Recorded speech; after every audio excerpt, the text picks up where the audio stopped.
महिला आणि बालकल्याण मंत्री पंकजा मुंडे यांनी भगवान गडावर जोरदार शक्ती प्रदर्शन केलं। सुमारे पाऊण तास केलेल्या भाषणात आपले चुलत बंधू आणि कट्टर विरोधक धनंजय मुंडे यांच्यावर नाव न घेता जोरदार टीका केली। माझा अभिमन्यू करण्याचा प्रयत्न केला अशा शब्दात त्यांनी तोफ टाकली। महादेव जानकर आणि सदाभाऊ खोत या आपल्या भावांना आपल्यामुळेच मंत्रिपद मिळाली असं सांगत त्यांनी अप्रत्यक्षरित्या मुख्यमंत्र्यांना आव्हान देण्याचा प्रयत्न केला असला तरी थेट नेतृत्वाला आव्हान देण्याचं त्यांनी टाळलं। भगवानगडाच्या गादीबाबत आपल्याला आदर आहे आणि आता आपल्याला भाषण नाकारणारे महंतच पुढल्या वर्षी त्या गादीवरून आपल्याला आमंत्रण देतील असं मुंडे म्हणाल्या।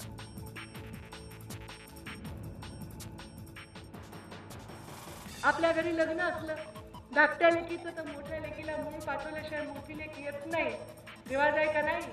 लग्न झालेल्या पोरीला आपण तू म्हणत नाही, बाई म्हणतो, तुम्ही म्हणतो, तिला आपण मान देतो। मला एवढा विश्वास आहे पुढच्या दसऱ्याला या भगवानगडाच्या गादीवर विराजमान असलेले महंत मला या दसऱ्याला मुलगी म्हणून पुढच्या बोलवणार आहेत, हा मला विश्वास आहे। मागच्या दसऱ्याला मी गडावरून भाषण केलं होतं।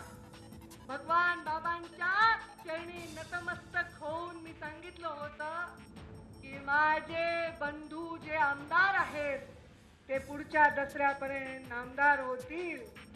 सदाभाऊ खोत आणि महादेव जानकर नामदार झाले आणि नुसते कॅबिनेट मंत्री नाही तर माझ्याच खात्याचा वारसा त्यांना दिलेला आहे। माझ्या सगळ्या भावांना माझ्यामुळे मी लाल दिवा दिलेला आहे।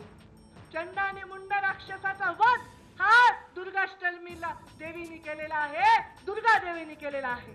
मला ही चंडा आणि मुंड राक्षसाचा वध करायचा। किती एखाद्याला घेराय, किती एखाद्याला अभिमन्यू सारखा भ्रष्टाचाराचे आरोप कर, कुठे त्यांच्यावर केसच कर, कुठे राजीनामेच मार।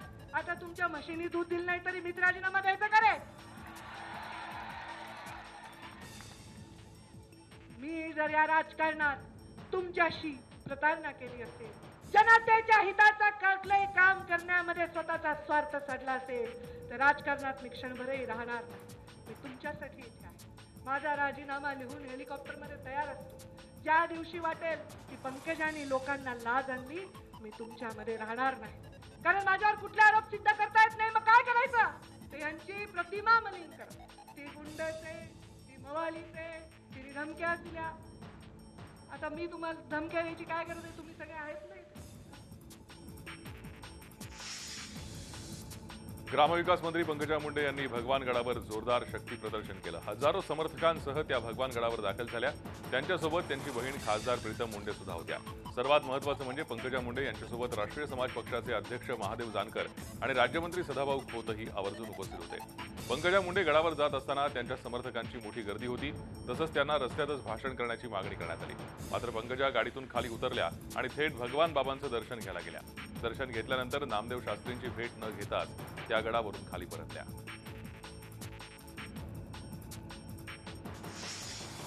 पंकजा मुंडेंच्या समर्थकांनी भगवानगडावर मोठी गर्दी केल्यामुळे थोडासा गोंधळ उडाला। भगवानगडावर दर्शनासाठी जाऊ न दिल्यामुळे कार्यकर्त्यांनी दगडफेक केली। कार्यकर्त्यांना रोखताना दगडफेकीत 2 पोलीसही जखमी झाले। यावेळी पोलिसांना थोडासा बळाचा वापर करावा लागला। त्यानंतर परिस्थिती नियंत्रणात आली।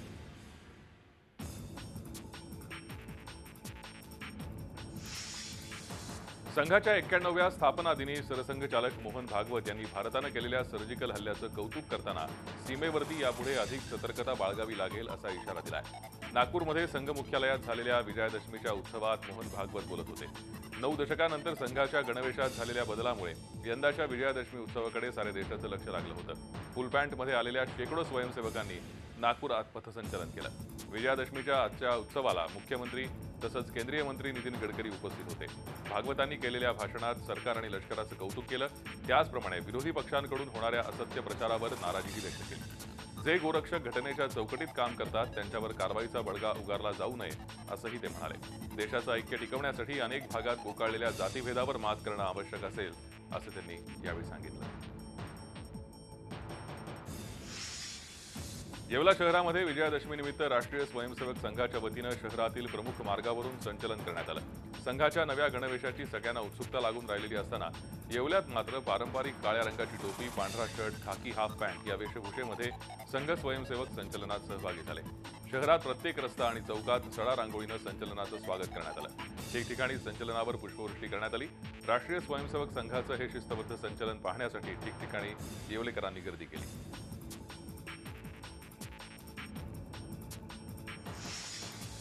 धुळ्यातही शानदार पथसंचलन करण्यात आलं। संघाच्या नव्या गणवेशात हे संचलन पार पडलं। धुळे शहरातील दत्त मंदिर परिसरातील संत गाडगेबाबा उद्यानातून या संचलनाला सुरुवात झाली। यावेळी शस्त्रपूजन करण्यात आलं। नव्या गणवेशातील स्वयंसेवकांमध्ये यावेळी अधिक आत्मविश्वास दिसून आला। यावेळी मोठ्या संख्येत आबालवृद्ध स्वयंसेवकांनी संचलनात सहभाग घेतला। मालेगावातही राष्ट्रीय स्वयंसेवक संघाचं पथसंचलन पार पडलं। मालेगावात संघाचं पथसंचलनाची परंपरा आहे। राष्ट्रीय स्वयंसेवक संघाच्या स्थापनेनंतर पहिल्यांदाच आज फुलपॅडमध्ये संचलन पार पडल्यानं स्वयंसेवकामध्ये वेगळा उत्साह होता। मालेगावच्या भुईकोट किल्ल्यातून संचलनाला सुरुवात झाली आणि पुन्हा भुईकोट किल्ल्यात सांगता झाली। संचलन मार्गात नागरिकांनी स्वयंसेवकांवर फुलांचा वर्षाव केला। पावसामुळे शिवसेनेच्या दसरा मेळाव्यावरती अनिश्चिततेचं सावट होतं। मात्र पावसानं विश्रांती घेतल्यानं शिवसेनेचा दसरा मेळावा नेहमीप्रमाणे होणार आहे। मुंबईतील शिवाजी पार्कवर आज होणाऱ्या दसरा मेळाव्याकडे तमाम शिवसैनिकांचं लक्ष लागलंय। या मेळाव्यासाठी शिवाजी पार्कवर जोरदार तयारी करण्यात आली आहे। मराठा आरक्षण, व्यंगचित्रावरून निर्माण झालेला तणाव तसंच तोंडाशी आलेल्या महानगरपालिकांच्या निवडणुका, सर्जिकल हल्ले या पार्श्वभूमीवर उद्धव ठाकरे आज काय बोलणार याकडे सगळ्यांचं लक्ष लागलंय। या मेळाव्यासाठी पोलिसांनी कडेकोट बंदोबस्त तैनात केला असून कायदा आणि सुव्यवस्थेचा प्रश्न निर्माण होऊ नये म्हणून मुंबई पोलीस सज्ज असणार आहेत। विजयादशमीच्या निमित्तानं नाशिकच्या पोलीस आयुक्तालयात शस्त्रपूजन करण्यात आलं। गेल्या अनेक वर्षांपासून पोलीस दलात ही परंपरा पाळली जाते। शस्त्रपूजनावेळी पोलीस आयुक्तांसह वरिष्ठ अधिकारी कर्मचारी उपस्थित होते।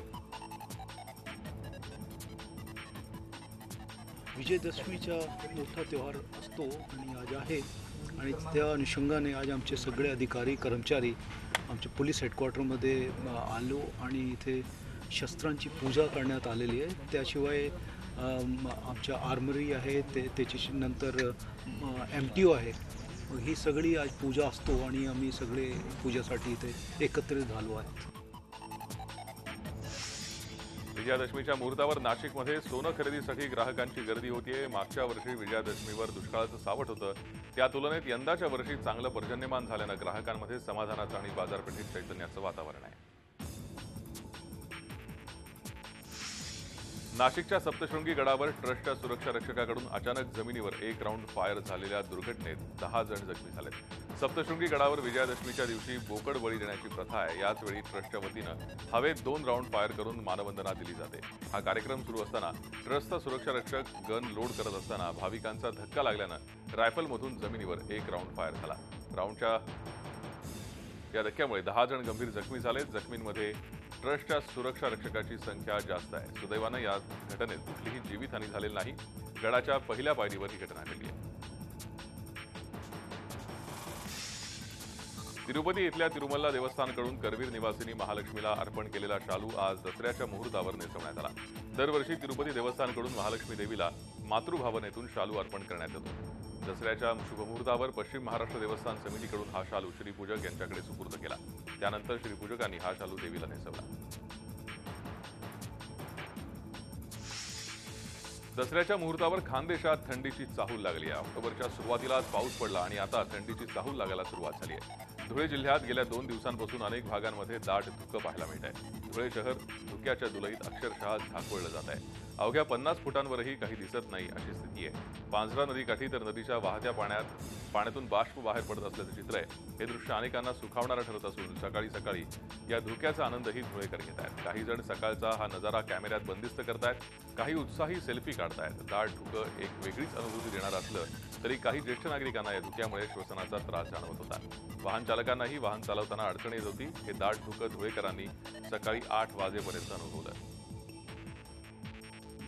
रोज फिरतो पण हे अचानक वातावरण चेंज झालं तर त्याचा आम्हाला थोडा ब्रिदिंगला पण त्रास होतोय आणि काही दिसत नाही। वाहन इतकी जोरात जातात, इथून हा रस्ता वास्तविक वॉकिंगसाठी आहे आणि रोज वाहन कलेक्टरने आदेश केलेले आहेत SP-ला इकडून बंद करावी, तरी सुद्धा जोरात वाहन चालताय। आम्ही जीव मुठीत धरून चालतोय इथं। 60व्या धम्मचक्र प्रवर्तन दिनानिमित्त नागपुरात दीक्षाभूमीवर विविध कार्यक्रमांचं आयोजन करण्यात आलं आहे। भारतरत्न डॉक्टर बाबासाहेब आंबेडकर यांचे देशभरातील लाखो अनुयायी यानिमित्त दीक्षाभूमीवर दाखल झालेत। इथे येणाऱ्या बौद्ध बांधवांसाठी विशेष व्यवस्था करण्यात आली आहे। दीक्षाभूमीवर मुख्यमंत्री देवेंद्र फडणवीस यांच्या उपस्थितीत कार्यक्रम पार पडणार आहे। संध्याकाळी 6 वाजता होणाऱ्या या कार्यक्रमाला केंद्रीय रस्ते वाहतूक मंत्री नितीन गडकरी, केंद्रीय सामाजिक न्याय राज्यमंत्री रामदास आठवले उपस्थित राहणार आहेत। विजयादशमीच्याच दिवशी 14 ऑक्टोबर 1956 रोजी डॉक्टर बाबासाहेब आंबेडकरांनी आपल्या लाखो अनुयायांसह बौद्ध धर्माची दीक्षा घेतली होती। तेव्हापासून विजयादशमीच्या दिवशी धम्मचक्र प्रवर्तन दिन साजरा करण्यात येतो।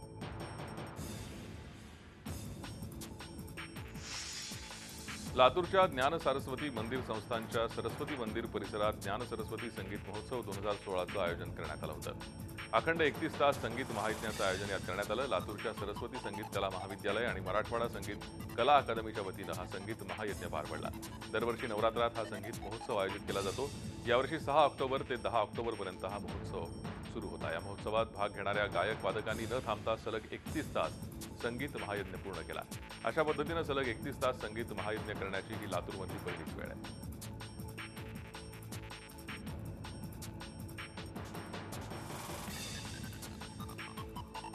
सलग 31 तास हा संगीत महायज्ञ सुरू होता। लातूरमधली या संगीत यज्ञाची ही पहिलीच वेळ होती।